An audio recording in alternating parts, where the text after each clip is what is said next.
എല്ലാവർക്കും പുതിയൊരു ക്ലാസ്സിലേക്ക് സ്വാഗതം. ഇന്ന് നമ്മൾ ന്യൂ SCERT 6ാം ക്ലാസ്സിലെ ഭരണഘടനയ്ക്കൊരു മുഖവുര എന്ന ചാപ്റ്ററാണ് നോക്കുന്നത്. അപ്പോൾ ഇതിലാദ്യം തന്നെ കുറച്ച് ചിത്രങ്ങൾ കൊടുത്തിട്ടുണ്ട്.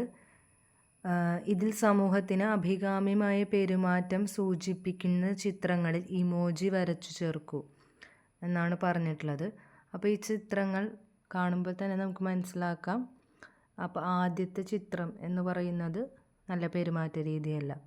അതുപോലെ തന്നെ 3-4 ചിത്രങ്ങളിൽ ഏറ്റവും അനുയോജ്യമായ പെരുമാറ്റം സൂചിപ്പിക്കുന്നത് 3ാമത്തെ ചിത്രമാണ്. ഇനി ഏതൊരു സമൂഹത്തിനും സുഗമമായും സ്വസ്ഥമായും ജീവിക്കുന്നതിനും പുരോഗതി കൈവരിക്കുന്നതിനും നിയമങ്ങളും ചട്ടങ്ങളും പാലിക്കേണ്ടത് അത്യാവശ്യമാണ്. വിദ്യാലയങ്ങളിലും പൊതു ഇടങ്ങളിലുമൊക്കെ ചില നിയമങ്ങൾ അനുസരിച്ചാണ് നമ്മൾ പ്രവർത്തിക്കുന്നതെന്ന് മുൻ ക്ലാസ്സുകളിൽ നിങ്ങൾ പരിചയപ്പെട്ടിട്ടുണ്ടല്ലോ. വളരെ വിശാലമായ ഭൂപ്രദേശമുള്ള ധാരാളം ജനസംഖ്യയുള്ള പല വിഭാഗങ്ങളിൽപ്പെട്ട ജനങ്ങൾ ഒന്നിച്ചു താമസിക്കുന്ന രാജ്യമാണ് നമ്മുടേത്. ചില നിയമങ്ങളും ചട്ടങ്ങളും വ്യവസ്ഥകളും അനുസരിച്ചാണ് ഇത്തരം വൈവിധ്യങ്ങളുള്ള നമ്മുടെ രാജ്യം മുന്നോട്ടു പോകുന്നത്.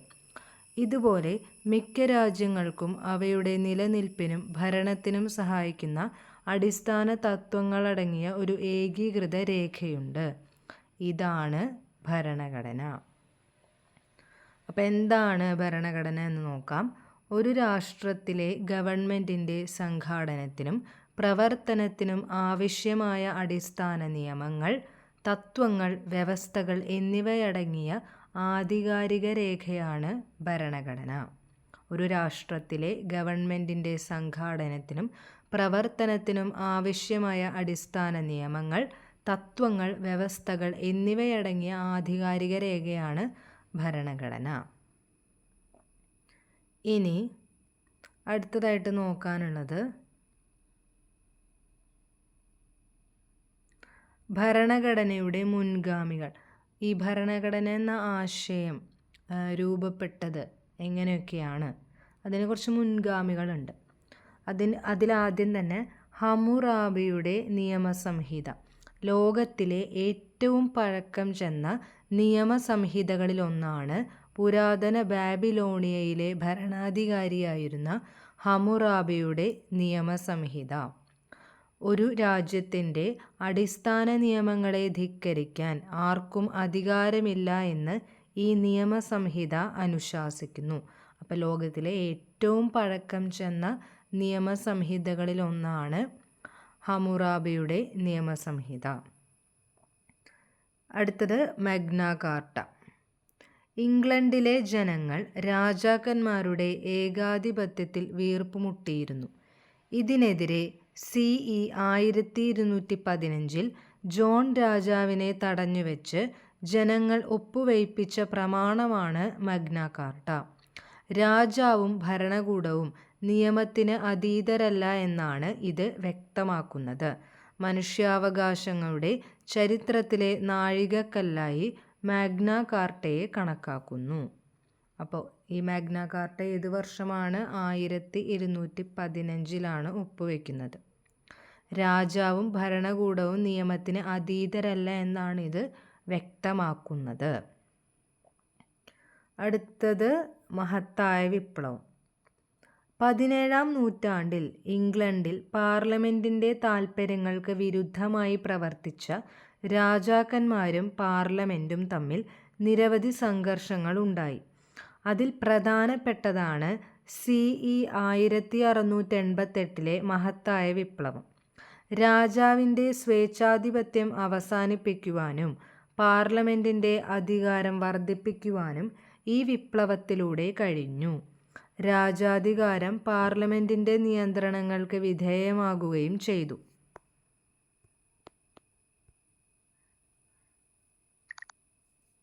ഇംഗ്ലണ്ടിൽ പാർലമെൻറ്റിന് അധികാരം നൽകുന്ന ഭരണഘടനാ രൂപീകരണത്തിന് ഇത് വഴിയൊരുക്കി.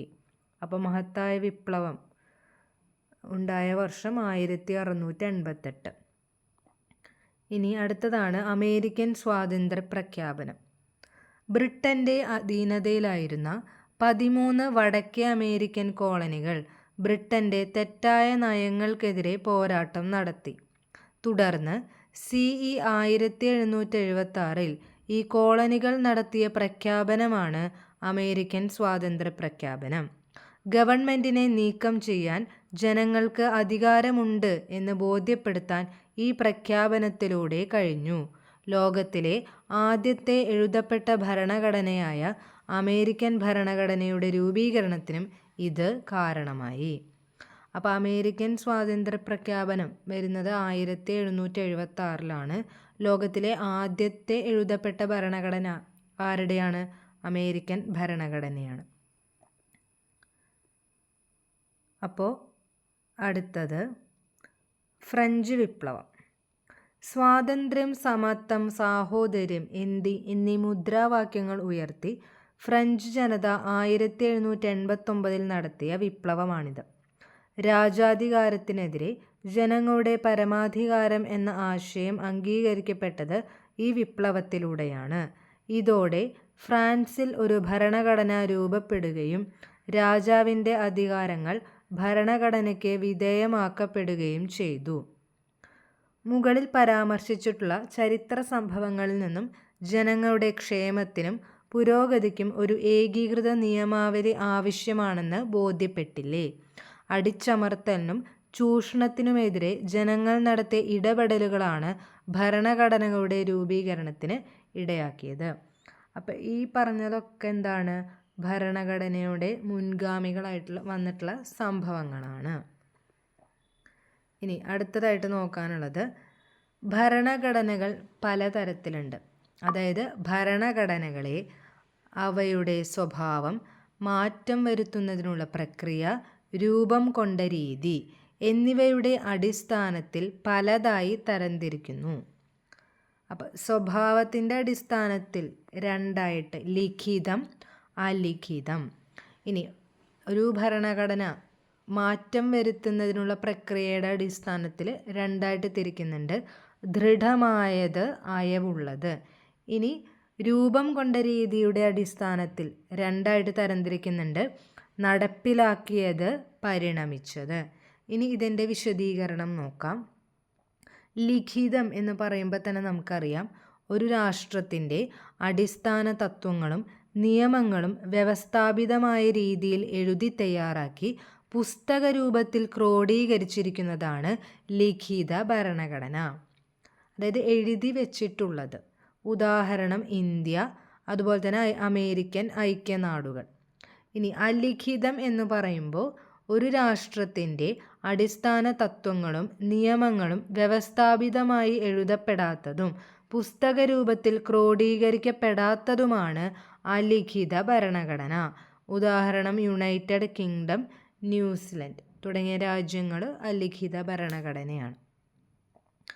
അടുത്തത് പറഞ്ഞത് മാറ്റം വരുത്തുന്നതിനുള്ള പ്രക്രിയയുടെ അടിസ്ഥാനത്തിൽ ദൃഢമായതും അയവുള്ളതും എന്നാണ് തിരിച്ചിട്ടുള്ളത്. ദൃഢമായത് എന്ന് പറയുമ്പോൾ മാറ്റം വരുത്തുന്നതിന് കർക്കശമായ നടപടിക്രമങ്ങൾ ആവശ്യമുള്ള ഭരണഘടന. ഉദാഹരണം അമേരിക്കൻ ഐക്യനാടുകൾ, ഓസ്ട്രേലിയ. അതായത് പെട്ടെന്ന് നമുക്ക് മാറ്റം വരുത്താൻ ബുദ്ധിമുട്ടായിരിക്കും. അതായത് മാറ്റം വരുത്തുന്നതിന് കുറേയധികം നടപടിക്രമങ്ങൾ ആവശ്യമുണ്ട്. അതാണ് ദൃഢമായത് എന്നതുകൊണ്ട് ഉദ്ദേശിക്കുന്നത്.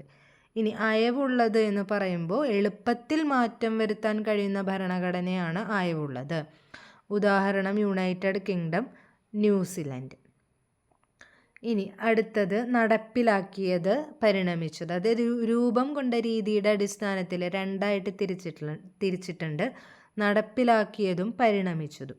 നടപ്പിലാക്കിയത് എന്നതുകൊണ്ട് ഉദ്ദേശിക്കുന്നത് ഭരണഘടനാ നിർമ്മാണ സഭയുടെയോ കൗൺസിലിൻ്റെയോ രൂപീകരണ ശേഷം എഴുതി തയ്യാറാക്കി പ്രാബല്യത്തിൽ വരുത്തിയ ഭരണഘടന.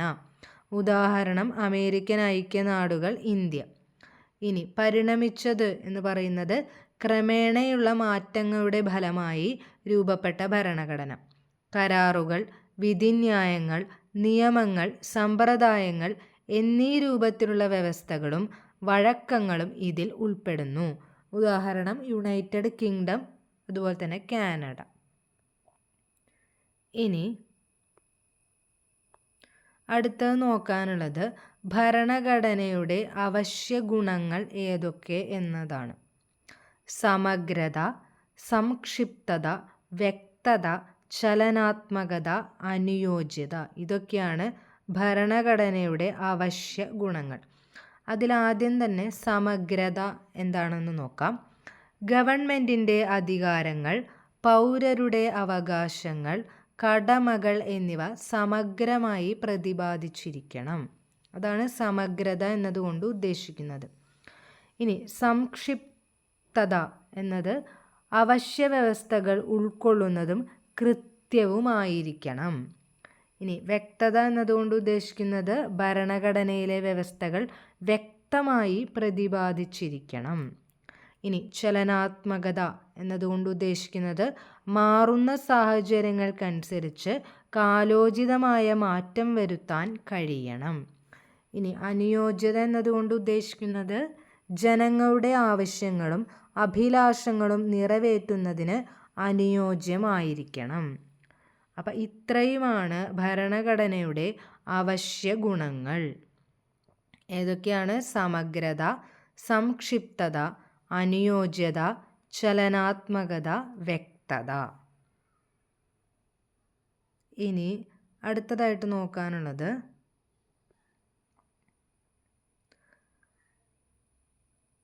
ഭരണാധികാരികളും നിയമങ്ങൾ അനുസരിക്കാൻ ബാധ്യസ്ഥരാണ്. വ്യക്തികൾക്കുമേൽ നിയമങ്ങളുടെ നിയന്ത്രണമുള്ളതുപോലെ അധികാരികൾക്കുമേലും ചില നിയന്ത്രണങ്ങൾ നിലവിലുണ്ട്. പരിധിയില്ലാത്ത അധികാരങ്ങൾ ഭരണാധികാരികൾക്ക് നൽകിയാൽ അത് ജനങ്ങളുടെ സ്വാതന്ത്ര്യത്തെ ഹനിക്കുകയും സ്വേച്ഛാധിപത്യത്തിന് കാരണമാവുകയും ചെയ്യും. ഇതിനെതിരെയാണ് ഭരണഘടനാ വ്യവസ്ഥ നിലകൊള്ളുന്നത്. അപ്പം എന്താണ് ഭരണഘടനാ വ്യവസ്ഥ? ഗവൺമെൻറ്റിൻ്റെ അധികാരങ്ങളെ ഭരണഘടനാപരമായി പരിമിതപ്പെടുത്തുന്ന രാഷ്ട്രീയ ക്രമമാണ് ഭരണഘടനാ വ്യവസ്ഥ. ഗവൺമെൻറ്റിൻ്റെ അധികാരങ്ങളെ ഭരണഘടനാപരമായി പരിമിതപ്പെടുത്തുന്ന രാഷ്ട്രീയ ക്രമമാണ് ഭരണഘടനാ വ്യവസ്ഥ. ഇനി ഇതിൽ ഉൾപ്പെട്ടിട്ടുള്ളത് ഭരണാധികാരികളെ നിയന്ത്രിക്കുക, നിയമവാഴ്ച ഉറപ്പുവരുത്തുക, ജനങ്ങളുടെ അവകാശങ്ങൾ നിർവചിക്കുക എന്നിവയും ഭരണഘടനാ വ്യവസ്ഥയിൽ ഉൾപ്പെടുന്നതാണ്. ഇനി ഇവിടെ അരിസ്റ്റോട്ടിലിനെ പറ്റിയിട്ട് ഒന്ന് നോക്കാം. ഭരണഘടന, ഭരണഘടനാ വ്യവസ്ഥ എന്നിവയെക്കുറിച്ച് ആദ്യം പ്രതിപാദിച്ചത് അരിസ്റ്റോട്ടിലാണ്. ഒരു രാഷ്ട്രത്തിലെ ഭരണാധികാരികളുടെ വിന്യാസം എന്നതാണ് ഭരണഘടനയ്ക്ക് അദ്ദേഹം നൽകിയ പ്രാഥമിക നിർവചനം. സാധാരണ നിയമങ്ങൾ എന്നും ഭരണഘടനാ നിയമങ്ങൾ എന്നും അദ്ദേഹം നിയമങ്ങളെ രണ്ടായി തരംതിരിച്ചു. അപ്പം അരിസ്റ്റോട്ടിൽ ആണ് ഭരണഘടന, അതുപോലെ തന്നെ ഭരണഘടനാ വ്യവസ്ഥ ഇവയെക്കുറിച്ച് ആദ്യം പ്രതിപാദിച്ചത് അരിസ്റ്റോട്ടിലാണ്. ഒരു രാഷ്ട്രത്തിലെ ഭരണാധികാരികളുടെ വിന്യാസം എന്നാണ് അദ്ദേഹം നൽകിയ പ്രാഥമിക നിർവചനം. ഇനി നിയമങ്ങളെ രണ്ടായി തരംതിരിച്ചു: സാധാരണ നിയമങ്ങൾ, അതുപോലെ തന്നെ ഭരണഘടനാ നിയമങ്ങൾ. ഇനി അടുത്തത് ഇവിടെ കൊടുത്തിട്ടുള്ളത് ഇന്ത്യൻ ഭരണഘടനയുടെ ഒരു രാഷ്ട്രപതിയുടെ ശപഥം അല്ലെങ്കിൽ പ്രതിജ്ഞ ഇവിടെ കൊടുത്തിട്ടുണ്ട്. അപ്പം ഈ ഒരു സത്യപ്രതിജ്ഞ നോക്കിക്കഴിഞ്ഞാൽ, ആയ ഞാൻ വിശ്വസ്തയോടെ ഭാരതത്തിൻ്റെ രാഷ്ട്രപതിയുടെ ഉദ്യോഗം നിർവഹിക്കും എന്നും എൻ്റെ കഴിവിൻ്റെ പരമാവധി ഭരണഘടനയും നിയമവും നിലനിർത്തുകയും രക്ഷിക്കുകയും പാലിക്കുകയും ചെയ്യുമെന്നും ഭാരതത്തിലെ ജനങ്ങൾക്ക് സേവനം ചെയ്യുന്നതിനും അവർക്ക് ക്ഷേമം കൈവരുത്തുന്നതിനും സ്വയം അർപ്പിച്ചിരിക്കുന്നുവെന്നും ദൈവത്തിൻ്റെ നാമത്തിൽ സഗൗരവം പ്രതിജ്ഞ ചെയ്യുന്നു. ഇനി ഈ ഒരു സത്യപ്രതിജ്ഞയിൽ നമ്മുടെ ഭരണഘടനയുടെ പ്രാധാന്യം ഇതിൽ വ്യക്തമാക്കുന്നുണ്ട്. ലോകത്തിലെ ഏറ്റവും വലുതും എഴുതപ്പെട്ടതുമായ ഭരണഘടനയാണ് ഇന്ത്യയുടേതാണ്. ഇനി ഇന്ത്യൻ ഭരണഘടനയുടെ ഉദ്ഭവം എങ്ങനെയൊക്കെയാണെന്ന് നോക്കാം. അപ്പം ആദ്യം തന്നെ ഇംഗ്ലീഷ് ഈസ്റ്റ് ഇന്ത്യ കമ്പനി ഇന്ത്യയുമായി വ്യാപാര ബന്ധം സ്ഥാപിക്കുന്നതിന് വേണ്ടി CE 1600 English east India company സ്ഥാപിക്കപ്പെട്ടു. കച്ചവടത്തിനായി വന്ന ബ്രിട്ടീഷുകാർ ക്രമേണ അധികാരികളായി മാറിയതോടെ ഇന്ത്യയുടെ ഭരണം കമ്പനിയുടെ കൈകളിലായി. അതിനുശേഷമാണ് 1857 ഒന്നാം സ്വാതന്ത്ര്യ സമരം. ബ്രിട്ടീഷുകാർക്കെതിരെ ഇന്ത്യക്കാർ നടത്തിയ ആദ്യ ബഹുജന സമരമാണിത്. ഇംഗ്ലീഷ് ഈസ്റ്റ് ഇന്ത്യ കമ്പനിയുടെ ഭരണം അവസാനിക്കുന്നതിന് ഇത് കാരണമായി. തുടർന്ന് ഇന്ത്യയുടെ ഭരണം ബ്രിട്ടീഷ് രാജ്ഞി നേരിട്ട് ഏറ്റെടുത്തു. അടുത്തത് ഇന്ത്യൻ കൗൺസിൽസ് ആക്ട്. ബ്രിട്ടീഷ് ഇന്ത്യയുടെ ഭരണകാര്യങ്ങളിൽ ഇന്ത്യക്കാരുടെ പങ്കാളിത്തം ഉറപ്പുവരുത്താൻ സഹായിച്ച നിയമങ്ങളാണ് ഇന്ത്യൻ കൗൺസിൽസ് ആക്ട്. ഇനി സ്വാതന്ത്ര്യ സമര പ്രസ്ഥാനങ്ങൾ. ബ്രിട്ടീഷുകാർക്കെതിരെ ഇന്ത്യയുടെ സ്വാതന്ത്ര്യത്തിനു വേണ്ടി പോരാടിയ പ്രസ്ഥാനങ്ങളിൽ പ്രധാന പങ്കുവഹിച്ചത് ഇന്ത്യൻ നാഷണൽ കോൺഗ്രസ് ആണ്. ഇന്ത്യക്ക് ഒരു ഭരണഘടന തയ്യാറാക്കുന്നതിനായി സ്വതന്ത്ര ഭരണഘടനാ നിർമ്മാണ സഭ വേണമെന്ന ആവശ്യം ഔദ്യോഗികമായി മുന്നോട്ട് വെച്ചതും ഈ പ്രസ്ഥാനമാണ്. ഇനി ഗവൺമെൻറ് ഓഫ് ഇന്ത്യ ആക്ട്.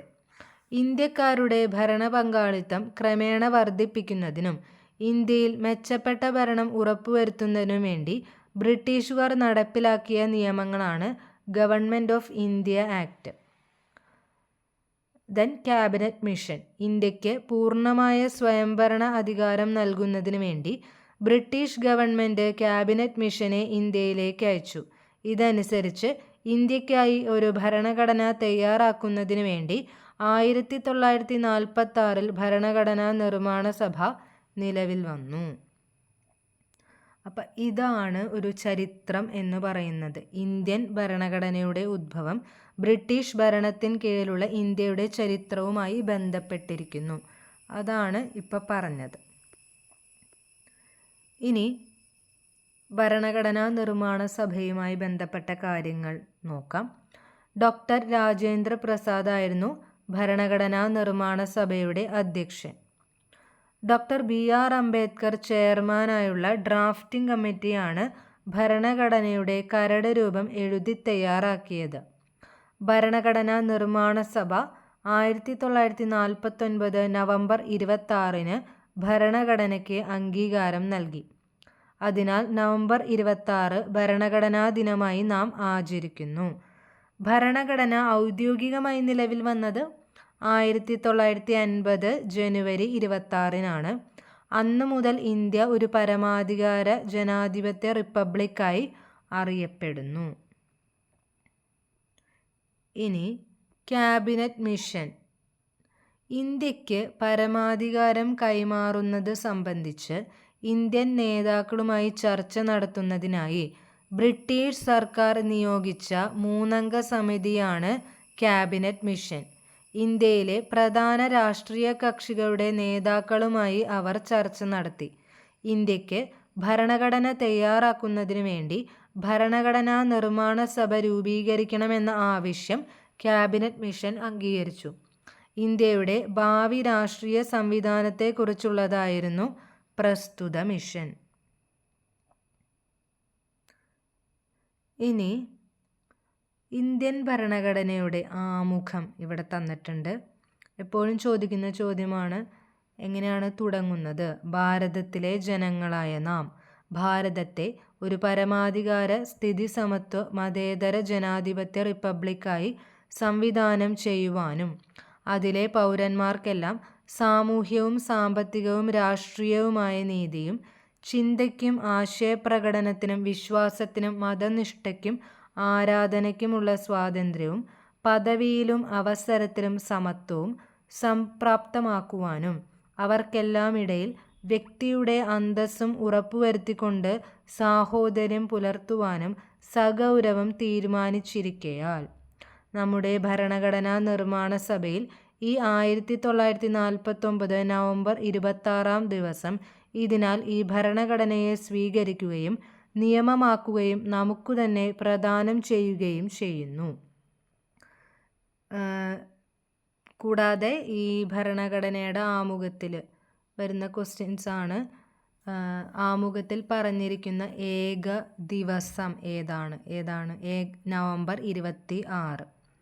പിന്നെ ഏതൊക്കെ തരത്തിലുള്ള നീതിയാണ്, സാമൂഹ്യം, സാമ്പത്തികം, രാഷ്ട്രീയ നീതിയെപ്പറ്റി പറയുന്നുണ്ട്. ഇനി ഭരണഘടനയുടെ പ്രധാന ആശയങ്ങളും മൂല്യങ്ങളും കാഴ്ചപ്പാടുകളും പ്രതിഫലിക്കുന്നത് ആമുഖത്തിലാണ്. സ്വാതന്ത്ര്യ സമര കാലഘട്ടത്തിൽ ഇന്ത്യക്കാർ ആഗ്രഹിക്കുകയും സ്വപ്നം കാണുകയും ചെയ്ത ആശയങ്ങളുടെ പൂർത്തീകരണത്തിനുള്ള മാർഗരേഖയാണ് നമ്മുടെ ഭരണഘടന. രാഷ്ട്രത്തിൻ്റെ അധികാരം ഉദ്ഭവിക്കുന്നത് ജനങ്ങളിൽ നിന്നാണെന്ന് ഭരണഘടന വിഭാവനം ചെയ്യുന്നു. രാഷ്ട്രത്തിൻ്റെ സ്വഭാവം, ഭരണഘടനയുടെ ലക്ഷ്യങ്ങൾ, ഭരണഘടന അംഗീകരിക്കപ്പെട്ട തീയതി എന്നിവയും ആമുഖത്തിൽ പരാമർശിച്ചിട്ടുണ്ട്. ഇനി ഇന്ത്യൻ ഭരണഘടനയുടെ അടിസ്ഥാന ലക്ഷ്യങ്ങൾ എന്തൊക്കെയാണെന്ന് നോക്കാം. പരമാധികാരം, സ്ഥിതി സമത്വം, മതേതരത്വം, ജനാധിപത്യം, റിപ്പബ്ലിക്. ഇതാണ് അടിസ്ഥാനപരമായിട്ടുള്ള ലക്ഷ്യങ്ങൾ. പരമാധികാരം എന്ന് പറയുന്നത് എന്താണ്? ബാഹ്യ ഇടപെടലുകൾക്കോ സമ്മർദ്ദങ്ങൾക്കോ വിധേയമാകാതെ തീരുമാനങ്ങൾ എടുക്കുവാനുള്ള രാഷ്ട്രത്തിൻ്റെ അധികാരം. അപ്പോൾ രാഷ്ട്രത്തിന് എന്താണ്? സ്വന്തമായിട്ട് തീരുമാനങ്ങൾ എടുക്കാനുള്ള അധികാരം. അതാണ് പരമാധികാരം എന്നതുകൊണ്ട് ഉദ്ദേശിക്കുന്നത്. ബാഹ്യ ഇടപെടലുകൾക്കോ സമ്മർദ്ദങ്ങൾക്കോ വിധേയമാകാതെ തന്നെ തീരുമാനങ്ങൾ എടുക്കാൻ സാധിക്കും. ഇനി സ്ഥിതി സമത്വം, എല്ലാവർക്കും തുല്യ പദവിയും അവസര സമത്വവും ഉറപ്പുവരുത്തിക്കൊണ്ട് സാമൂഹ്യ നീതി നിലനിർത്തുന്നു. അടുത്തത് ജനാധിപത്യം, ജനങ്ങളാൽ തിരഞ്ഞെടുക്കപ്പെട്ട പ്രതിനിധികൾ ഭരണം നിർവഹിക്കുന്നു. ഇതിലൂടെ ജനങ്ങൾ പരമാധികാരികളാകുന്നു. അടുത്തതാണ് മതേതരത്വം. നമ്മുടെ രാഷ്ട്രത്തിന് ഔദ്യോഗിക മതമുണ്ടോ? ഇല്ല, രാഷ്ട്രത്തിന് ഔദ്യോഗിക മതമില്ല. വ്യക്തികൾക്ക് ഇഷ്ടമുള്ള മതത്തിൽ വിശ്വസിക്കുന്നതിനും ആചരിക്കുന്നതിനും പ്രചരിപ്പിക്കുന്നതിനും അവകാശമുണ്ട്. രാഷ്ട്രം ഒരു മതത്തോടും വിവേചനം കാണിക്കുകയില്ല. ഇനി റിപ്പബ്ലിക് എന്നതുകൊണ്ട് ഉദ്ദേശിക്കുന്നത് തിരഞ്ഞെടുപ്പിലൂടെ രാഷ്ട്രത്തലവനെ തീരുമാനിക്കുന്ന സംവിധാനമാണ് റിപ്പബ്ലിക്. ഇന്ത്യയുടെ രാഷ്ട്രത്തലവനായ രാഷ്ട്രപതി തിരഞ്ഞെടുക്കപ്പെടുന്ന വ്യക്തിയായിരിക്കണമെന്ന് നമ്മുടെ ഭരണഘടന അനുശാസിക്കുന്നു. അപ്പോൾ ഇത്രയുമാണ് ഇന്ത്യൻ ഭരണഘടനയുടെ അടിസ്ഥാന ലക്ഷ്യങ്ങൾ.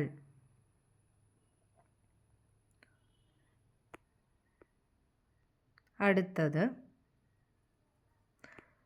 മനുഷ്യ സമൂഹത്തിൻ്റെ വികാസ ചരിത്രം പരിശോധിച്ചാൽ ഭരണഘടനകൾ ആധുനിക കാലഘട്ടത്തിൻ്റെ ഉൽപ്പന്നമായാണ് കണക്കാക്കപ്പെടുന്നത്. ആധുനിക രാഷ്ട്രങ്ങളുടെ നിലനിൽപ്പിനും സുഗമമായ നടത്തിപ്പിനും പുരോഗതിക്കും സുശക്തമായ ഭരണഘടന അനിവാര്യമാണ്. രാഷ്ട്രനിർമ്മാണത്തിന് സഹായകമായ അടിസ്ഥാന നിയമവ്യവസ്ഥ പ്രദാനം ചെയ്യുകയാണ് ഭരണഘടനയുടെ ധർമ്മം. ഭരണഘടന കൃത്യമായി പാലിക്കപ്പെടുമ്പോഴാണ് രാഷ്ട്രത്തിൻ്റെ സ്വപ്നങ്ങളും പ്രതീക്ഷകളും സാക്ഷാത്കരിക്കപ്പെടുന്നത്. ഭരണഘടനയെപ്പോലെ തന്നെ പ്രധാനപ്പെട്ടതാണ് ഭരണഘടനയുടെ ആമുഖവും. ഭരണഘടനയുടെ ലക്ഷ്യപ്രസ്താവന നടത്തുന്നവയാണ് ആമുഖങ്ങൾ. ഇന്ത്യൻ ജനതയുടെ ദൃഢനിശ്ചയം നമ്മുടെ ഭരണഘടനയുടെ ആത്മസത്തയായ ആമുഖത്തിൽ നിറഞ്ഞു നിൽക്കുന്നു. രൂപപ്പെട്ട് നിരവധി സംവത്സരങ്ങൾ കഴിഞ്ഞിട്ടും അതേ കരുത്തോടെ ഇന്നും നിലനിൽക്കാൻ നമ്മുടെ ഭരണഘടനയ്ക്ക് സാധിക്കുന്നുണ്ട്. ഇത് ഇന്ത്യൻ ഭരണഘടനയുടെ ഒരു പ്രധാന സവിശേഷതയായി വിലയിരുത്താം. അപ്പം ഇത്രയുമാണ് ഈ ഒരു പാഠഭാഗത്ത് ചർച്ച ചെയ്യാനുള്ളത്. Thank you.